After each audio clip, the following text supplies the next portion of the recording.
Venerable Luang Phor, most people say that the fourth precept is particularly difficult to strictly observe, especially for those who are merchants like me. I would therefore like to ask Luang Phor if there are any strategies to keep the fourth precept pure and chaste. You have asked the right person, because before I ordained I was a salesman and had stayed in commercial circles for a considerable period of time. I would like to say from my experience that the merchants who are able to be highly successful in their careers, especially to the extent of national or global scales, do not lie. The one who is still lying is merely a trifling merchant whose business, which is deserved to his attribute, is insignificant. Either he or she will not be able to surpass others, or they may not wish to engage in the business permanently. All right, then, as we can all see, every brand of products displayed in the market has to compete with each other on different levels. 1. Through the finer quality of the merchandise. 2. Through more personalized services, which is the hardest work. And 3. Through a more attractive price. As such, from time to time, special sales promotions are arranged to draw the customer's interests, such as reductions in price, presenting a gift, offering something as a giveaway or trade-in, etc. These are regarded as components to the quality of competition. In brief, I would say it is sincerity that is the most valuable ingredient. Human feeling is rather peculiar, in that you can love your beloved ones, no matter if they are your husband, wife, children or friends, as long as you think they are sincere to you. Whenever you find that they are dishonest with you, you will enable at best to no longer love them, even if they are angelic beings. At worst, they become your foe. Sincerity is the key factor for a prolonged and enduring friendship. Thus, the one who said the fourth precept is difficult to maintain is presenting to themselves that 1. His or her character traits or their inherent qualities were erroneously cultivated from their previous life.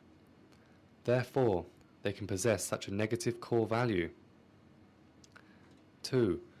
Or their inborn character's trait was righteously instilled, but the environment of their present life in early age was disadvantageous, such as he or she was brought up amidst liars.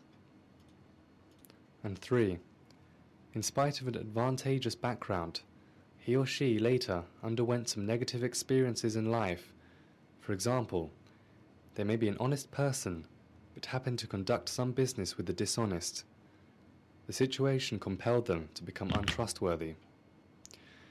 The other possibility is that because of the failure in their business management, he or she suffered an economic crisis.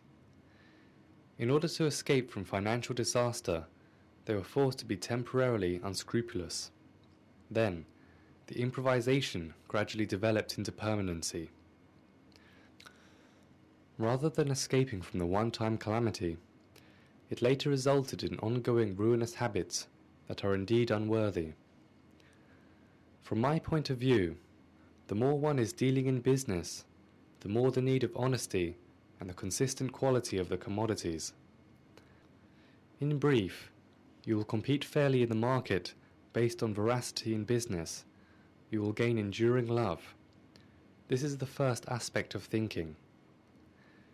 The second aspect, which should be given much thought as well, is, I often warn many people that when they lie to others one time, they are later inevitably lying to themselves at least 3 times. I emphasize that the least amount is 3, but at most it is uncountable. Why? Before they lie to others, they first have to prepare the story. The preparation is the first occasion of lying to themselves. When they get into telling the lie, then they complete the second occasion of lying. Subsequently, in the future, regardless of how many occasions they will meet that person, they must lie about the same situation again and again. Or even though they have not yet met the person again, but only heard that he or she is coming back, and they think they might possibly meet him or her incidentally, they are forced to recall the invented story. Each recollection is every additional lie to themselves. That means, when lying to others a single time, one has to lie to oneself a minimum of 3 times and a maximum of infinity.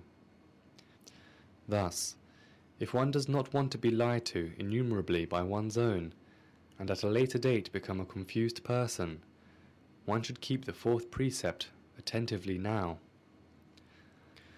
Furthermore, have you ever noticed that some 80 or 90-year-olds never have forgetfulness? I have met some almost 100-year-oldsters who still had an excellent memory. It is because they, through their lives, have never told lies, so their memories have never been confused by untrue stories replacing reality. But those forgetful elderly, at the mere age of 60 or almost 70, are usually constant liars. Thus, if one does not want to be a forgetful aged fellow or madam, do not pick up the habit of lying, for the demerits of lying can manifest themselves within the course of this lifetime. More than that, the more one lies, the more detriment occurs to one's self-confidence. Eventually, the constant liar is caught red-handed, for no one can lie forever. Finally, he or she will gain no respect, even from their own children or grandchildren. At that time, what self-worthiness remains?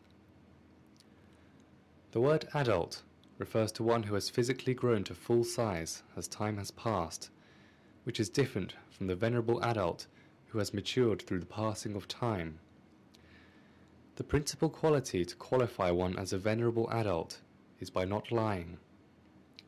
Thus, if you want to be a revered person who is worthy of your own children's respect, you must never lie to them. The merit of keeping the 4th precept is obvious as such. Moreover, those who have enabled themselves to well maintain all the precepts will possess veracity towards human dignity, and their blessings to others will always be sacred. The Lord Buddha strongly stated that there is no evil deed in the world that the liar cannot perform. Thus, try to observe your goodness well, then you will be a sacred person both in this life and the next.